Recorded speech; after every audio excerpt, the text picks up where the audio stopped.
창세기 3장에서 아담과 하와를 통해 전 세계에 저주가 임했고 인간의 자만심은 창세기 11장에서 바벨탑 사건으로 이어졌지만 이제 창조주 하느님은 그런 반역을 저지른 그 동일한 세상에 축복을 가져오실 것이라는 약속을 제시하고 있습니다.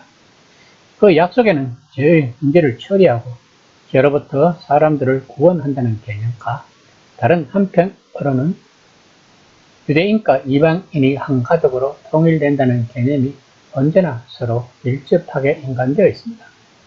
그렇게 하여 하나님의 단일 계획은 언제나 세상을 바로잡는 것, 세상을 바로 세우는 것, 창세기 3장과 11장의 사태, 즉 죄와 그 죄로부터 유래한 결과로 인간 사회의 균열을 원래 상태로 되돌리는 것이었습니다.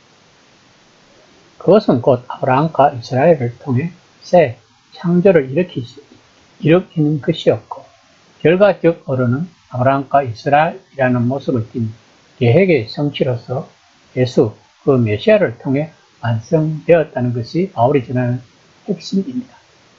4장 18에서 19절입니다. 아브라함이 바랄 수 없는 중에 바라고 믿었으니 이는 내 후손이 이같으리라 하신 말씀대로 많은 민족의 조상이 되게 하려 하십니다.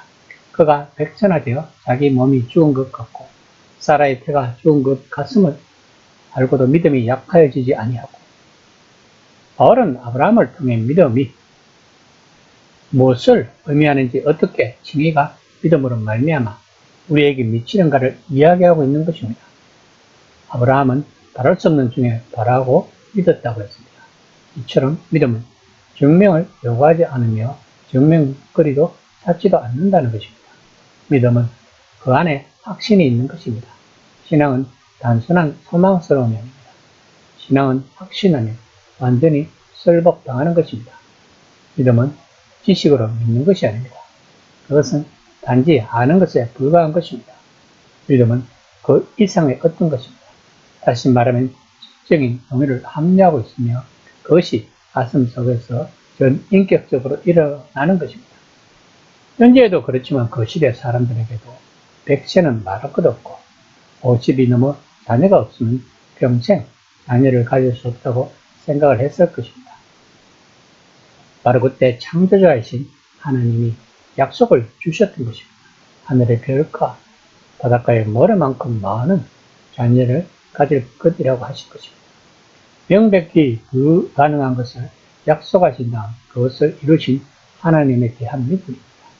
믿음은 창세기 15장에서 어렵다고 인정한 아브라함을 22장에서 하나님의 약속으로 받은 귀중한 아들 이삭을 하나님께 바치는 신앙까지 이끌어 가시는 하나님의 열심을 믿는 것이 믿음인 것입니다. 4장 20에서 22절입니다. 믿음이 없어 하나님의 약속을 의심하지 않고 믿음으로 견고하여져서 하나님께 영광을 돌리며 약속하신 그것을 또한 능히 이루실 줄 확신하였으니 그러므로 그것이 그에게 의로 여겨졌느니라.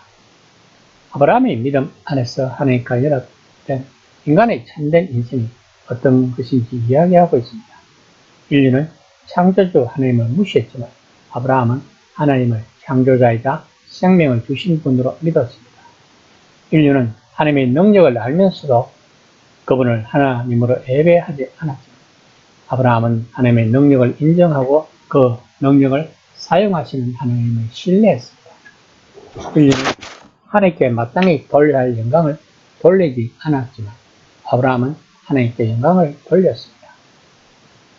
인류는 하나님이 아닌 존재들을 예배함으로써 자신의 몸을 욕되게 했지만 아브라함은 새 생명을 주시는 하나님을 예배함으로써 자녀를 볼 나이가 오래전에 지났음에도 그 몸이 다시금 힘을 얻었던 것입니다. 이처럼 하나님과의 관계가 회복되었을 때와 그렇지 못할 때의 차이가 뚜렷하게 차이가 난다는 것을 바울은 이야기하고 있는 것입니다.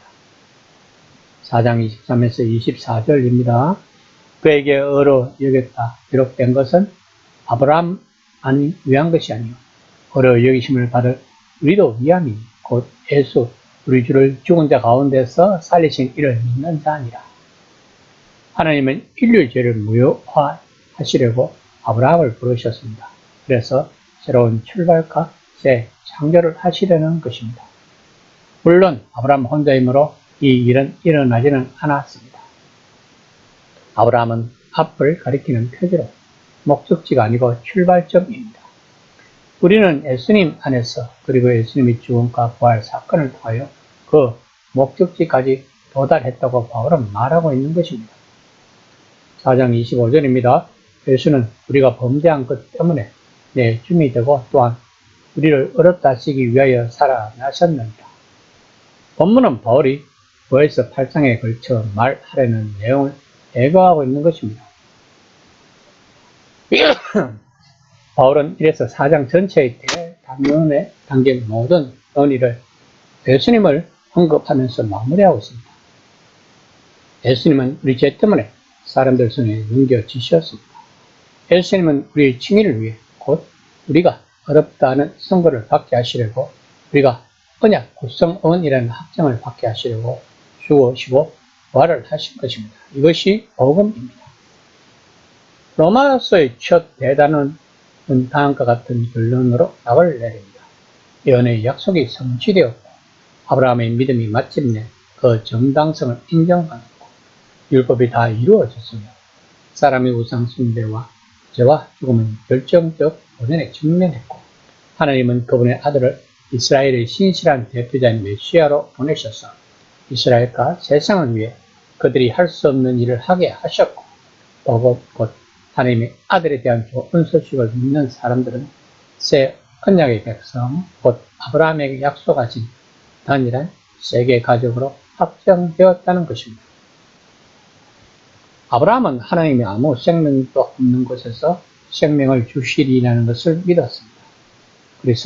그리스도인은 하나님이 예수님을 죽은 자 가운데서 살리셨음을 믿는 것입니다. 덴마크의 실존주의 철학자 피에로 케고르는 신앙은 이성의 끝에서 시작된다라고 했습니다. 신앙은 이성, 즉 머리로 하는 것이 아닙니다. 신앙은 가슴으로 하는 것입니다. 그러므로 신앙은 지점의가 전인격적으로 작용하는 것입니다. 즉 성경 말씀에 대해서 잘 알고 하나님께 영광을 돌리며 찬양하고 예배하는 하나님 백성답게 거룩하게 살아가는 것입니다. 이 시간에 한번 생각해 봅시다. 나는 과연 전인격적인 신앙생활을 하고 있는지를.